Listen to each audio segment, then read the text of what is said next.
Chers élèves de la deuxième année baccalauréat option BIOF, bonjour. Dans cette vidéo, je m'adresse spécialement aux branches sciences maths et sciences physiques. Il s'agit donc du chapitre les ondes électromagnétiques, transmission de l'information. Donc, on va savoir comment se fait la transmission de l'information et comment les ondes électromagnétiques transmettent cette information.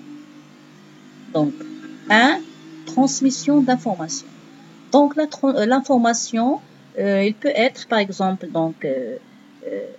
les informations, ou bien de la musique, ou bien tout ce que émet, par exemple, une station de radio. Il pourra être aussi, ce que émet, un téléphone portable.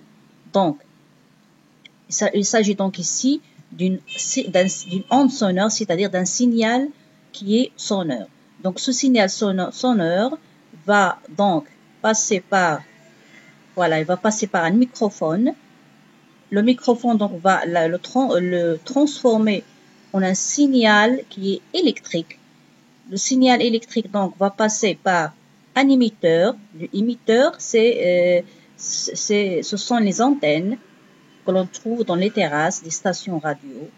Et donc, quand le signal électrique va passer par l'émetteur, il va donc passer par une fibre optique. Donc, ça, c'est une fibre optique. Donc, la fibre optique va transformer donc le signal électrique, il va le transporter plutôt vers un récepteur. Donc, un récepteur, voilà. Donc, ici, la fibre optique, ce qu'il va faire ici au niveau de l'émetteur, il va faire la modulation du signal électrique. Il va faire la modulation, puis il va le transporter vers le récepteur où il va se passer ce qu'on appelle la démodulation du signal électrique. Tout ça, on va le voir après. Et donc, le récepteur va donc faire, comme on a dit, il va se faire au niveau du récepteur la démodulation. Donc, les récepteurs ici, c'est comme l'émetteur. Donc, c'est une antenne qui va faire passer le signal qui va se transformer encore une autre fois en un signal électrique qui va être donc après reçu par un haut-parleur. Et c'est ici, donc il restitue le signal sonore, donc il va se transformer en un signal sonore que l'on écoute ici, bien sûr. Donc c'est comme ça, c'est la façon avec laquelle se fait la transmission de l'information. On va faire expliquer après c'est quoi la modulation, la démodulation et c'est quoi un fibre optique. Donc voilà. Donc le faisceau lumineux qui est donc la porteuse, comme on a dit, transporte, donc c'est la porteuse ici, le fibre optique. C'est un support qui transporte le signal électrique. On va transporter le signal électrique. Celui-ci, c'est-à-dire le signal électrique, il modifie le faisceau. Donc, il va modifier le faisceau, il va l'adapter donc de façon à ce que la fibre optique ou bien la porteuse transporte donc le signal électrique. Donc, on dit donc quoi? Que le signal électrique, il module la porteuse lors de la transmission. Elle la module, c'est-à-dire elle l'adapte à sa forme. Et on va voir ça, comment il fait ça. Comment donc le signal fait moduler la porteuse. Donc, la porteuse, c'est quoi? C'est un signal sinusoïdal. La porteuse, c'est un signal sinusoïdal de haute fréquence, alors que le signal électrique transmis est de basse fréquence. Oui, c'est ça. Donc, le signal sonore émis au début, c'est un signal qui est de basse fréquence. C'est pour cela qu'on a besoin d'un autre signal qui est de haute fréquence qui va transporter ce signal donc vers donc l'oreille de l'auditoire, c'est-à-dire vers la personne qui veut écouter donc la radio. Donc, on dit de quoi? On dit donc que la porteuse qui est de haute fréquence Donc, la fréquence de la porteuse, il est de l'ordre de 100 kHz à 10 GHz. Et modulé donc par un signal modulant de basse fréquence, donc de 20 Hz à 20 kHz. Donc, on voit ici très bien que la fréquence de la porteuse est nettement supérieure à la fréquence du signal électrique, c'est-à-dire du signal modulant. Donc voilà pour la transmission de l'information.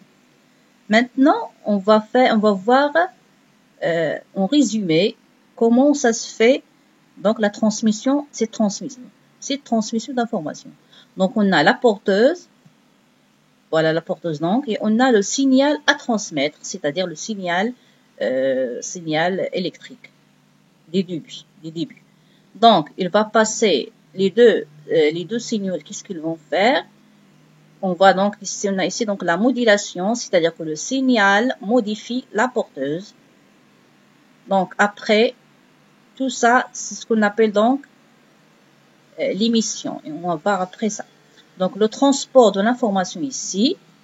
Et on a ici la démodulation, c'est-à-dire on a la séparation de la porteuse et du signal d'information. Et on a ici bien sûr la récupération de l'information au niveau du haut-parleur.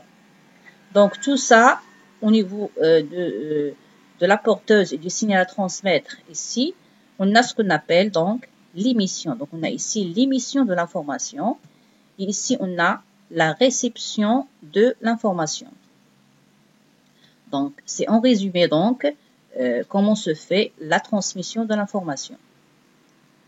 Maintenant on va passer les ondes électromagnétiques. Donc c'est quoi une onde électromagnétique?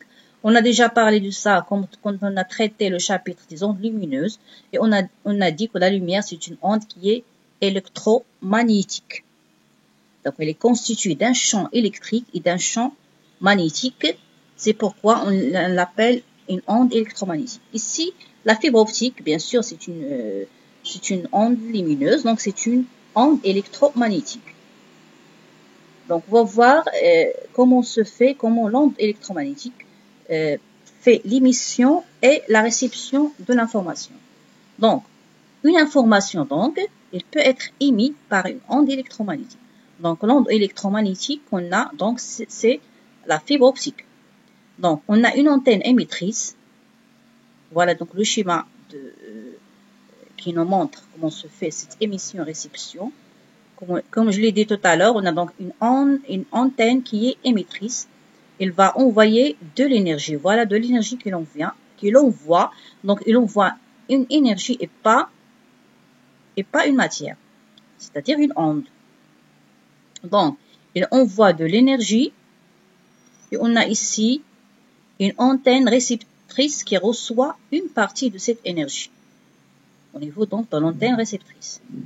Donc, il y a transport d'énergie ici, d'ici jusqu'à là. On a donc transport d'énergie, mais on n'a pas de transport de matière. Donc, voilà donc comment se fait l'émission ou la réception, c'est-à-dire par le biais en utilisant l'onde électromagnétique.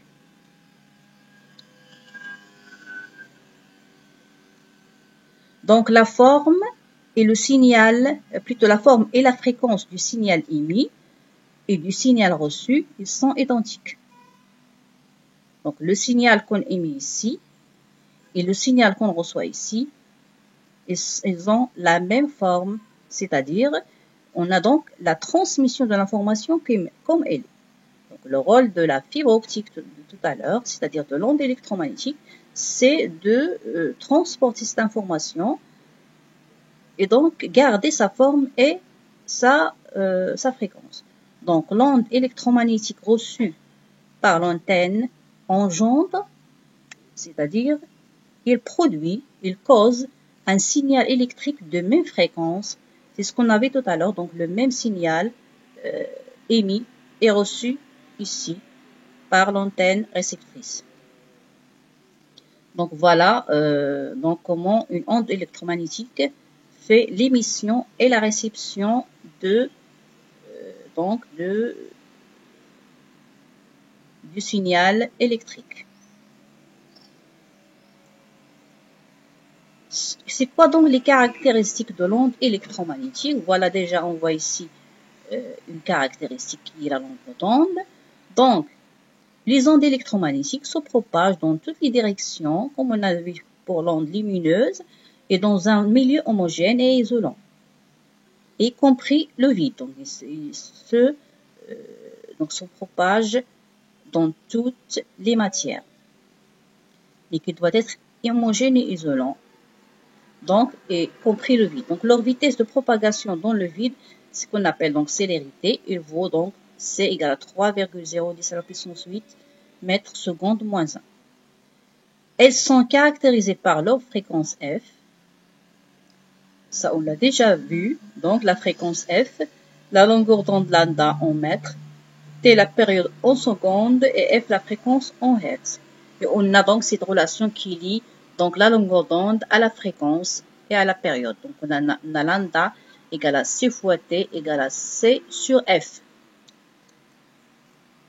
Ici, on va voir les domaines des ondes électromagnétiques qui existent. Donc, on a voilà donc ici on a la longueur d'onde, ici on a la fréquence en hertz. Ici on a le domaine des ondes électromagnétiques visibles par l'œil. Voilà, ici on fait l'agrandissement donc de ce domaine-là visible. Donc on a donc, il est compris entre 400 et 700 nanomètres. C'est la longueur d'onde. Donc, ici, quand la fréquence est supérieure donc à 10 à la puissance moins 6, on a le domaine de l'infrarouge. Et quand elle est inférieure à 10 moins 6, on a le domaine de l'ultraviolet. Au-delà, quand après donc l'ultraviolet, on a le domaine des micro-ondes. Par exemple, les ondes émises par quand on a la télévision, on a le radar. Après, on a les ondes radio qu'on vient de traiter ici. Ici, quand au-delà plutôt, quand la fréquence est inférieure à 400, plutôt à 7,6, voilà 7,6 10 à la puissance 14 Hz, on a les rayons X et après on a les rayons émis par plutôt les ondes émises par les rayons gamma, c'est-à-dire les sources radioactives et cosmiques que l'on trouve dans l'espace. Donc voilà, on résume donc le domaine des ondes électromagnétiques.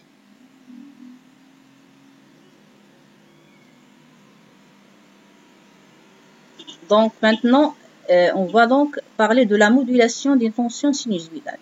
On a dit tout à l'heure que la porteuse est modulée par le signal modulant, c'est-à-dire le signal émis au début. Donc, comment se fait donc cette modulation? Donc, la modulation d'une tension sinusoïdale. On a déjà vu c'est quoi la tension sinusoïdale. On voit ici donc le schéma qui nous montre la courbe de la tension sinusoïdale. On a vu ça quand on a parlé du circuit RLC. Donc, la tension sinusoïdale s'écrit sous la forme U de T, U est égal à UM cosinus de pi F fois T plus phi. Donc, s'écrit donc en fonction de la fonction cosinus. Et bien sûr, on a déjà dit que UM, c'est l'amplitude en volts, F la fréquence en hertz, T c'est le temps en secondes et phi c'est la phase à l'origine en radians. Et voilà ici, on a donc la forme de cette tension en fonction du temps. On a ici donc UM et on a ici la période de la tension sinusoïdale. Donc, c'est quoi donc les paramètres que l'on peut moduler? Donc, on peut moduler, quand on module donc une onde porteuse, I de T, on modifie en fait des caractéristiques, ou bien l'amplitude, ou bien la fréquence F, ou bien la phase à l'origine phi. Ici, dans notre cas, ou bien ce qu'on va étudier à ce niveau-là, donc c'est la modulation de l'amplitude UM. Donc la modulation de l'amplitude, dans ce cas, l'amplitude UM varie en fonction du signal modulant. Donc UM varie en fonction du signal modulant.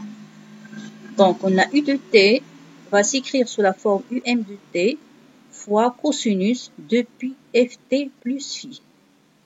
Donc, ce qu'on module ici, donc, c'est la fréquence. Voilà, il varie en fonction du temps. Mais, en fait, c'est l'amplitude, c'est pas la fréquence, UM de T. Donc, on a F et phi, ce sont 10 constantes. Donc, ils ne varient pas en fonction du temps. Voilà, donc, on voit ici, donc, que l'amplitude UM, il varie en fonction du temps. Voilà. Donc, c'est ce qu'on appelle donc la modulation. Donc, voilà donc la porteuse. Et voilà donc, elle est modulée par le signal émis au début, c'est-à-dire le signal modulant. Donc, voilà, c'est la forme du signal modulant. Et ça, on va le voir après. On peut aussi moduler la fréquence. Donc, modulation de fréquence. Ici, la fréquence varie en fonction du signal modulant. Voilà, on a donc U de T est égal à UM cosinus de pi f de T. Donc, la fréquence ici, c'est une fonction du temps. Ce qui est constant cette fois-ci, c'est l'amplitude UM et la phase phi. Ce sont des constantes. Donc, U de T est égal à UM cos de pi f de T fois T plus phi. Remarque, pour la modulation de phase, c'est la phase phi, c'est-à-dire phi, qui varie en fonction du temps. Et ce qui reste constant, ce sont la fréquence F et l'amplitude UM. Ce sont les deux paramètres qui ne varient pas en fonction du temps. Donc voilà pour ce chapitre. On a parlé donc des ondes électromagnétiques et comment ils font pour transmettre une information. On a vu ce que c'est la modulation de l'amplitude. Dans le chapitre qui va suivre et qui va donc clore ou bien va fermer la partie électricité de cette année, on va voir donc comment se fait la modulation et la démodulation. Et on va voir ça en détail. Et à très bientôt.